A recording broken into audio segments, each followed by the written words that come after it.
आज मैंने क्लास में भी समझाया था आपको कि ये एक कांच की बॉल है मेरे पास में, एक गोला है कांच का।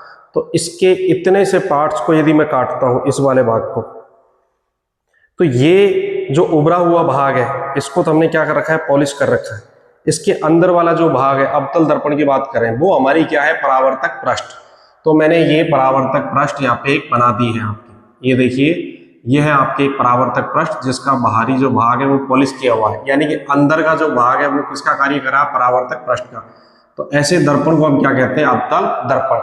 अब ध्रुव किसे कहते हैं, इसका जो बीच का जो भाग होगा केंद्र, इसे हमने क्या कहा है, ध्रुव। किसका, इसको मैंने जो काटा है इसका बीच का भाग, इस पूरी बॉल का भाग नहीं, इस पूरी बॉल का जो बीच का भाग है वो तो वक्रता केंद्र कहलाएगा।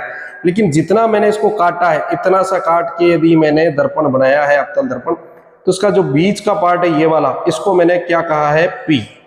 अब इस पूरी बॉल को यदि मैं काटता हूं और उसके बीच के जो भाग है उसको मैंने क्या कहा है, आपके वक्रता केंद्र सी।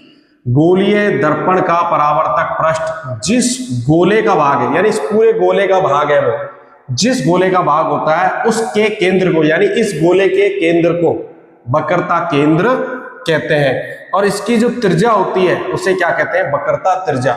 इस गोले की जो त्रिज्या होती है उसे हम क्या कहते हैं, वक्रता त्रिज्या, आर।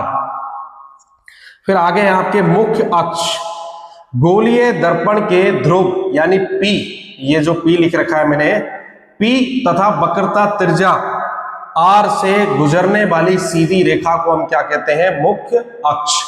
तो ये आपके सी क्या है, यहाँ पे वक्रता केंद्र है, पी क्या है, इस दर्पण का ध्रुव है।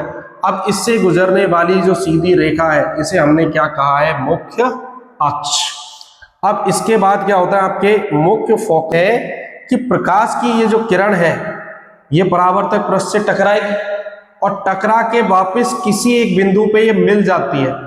जिस बिंदु पे ये समानांतर चलती हुई प्रकाश की किरण परावर्तक पृष्ठ से टकराने के बाद पुनः मिलती है, दोबारा आके मिलती है, उसे हम क्या कहते हैं, फोकस, मुख्य फोकस। और पी जो हमारा ध्रुव है, यानी कि मुख्य फोकस और पी के बीच की जो दूरी होती है उसे कहते हैं आपके स्मॉल एफ, यानी फोकस दूरी।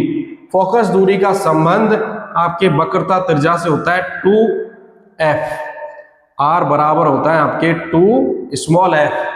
यानी कि आपको फोकस दूरी निकालनी है तो r/2, यानी वक्रता त्रिज्या जो है वो फोकस दूरी की क्या है, दुगनी है, यानी फोकस दूरी वक्रता त्रिज्या की क्या है, आधी है। तो इस तरीके से इसमें संबंध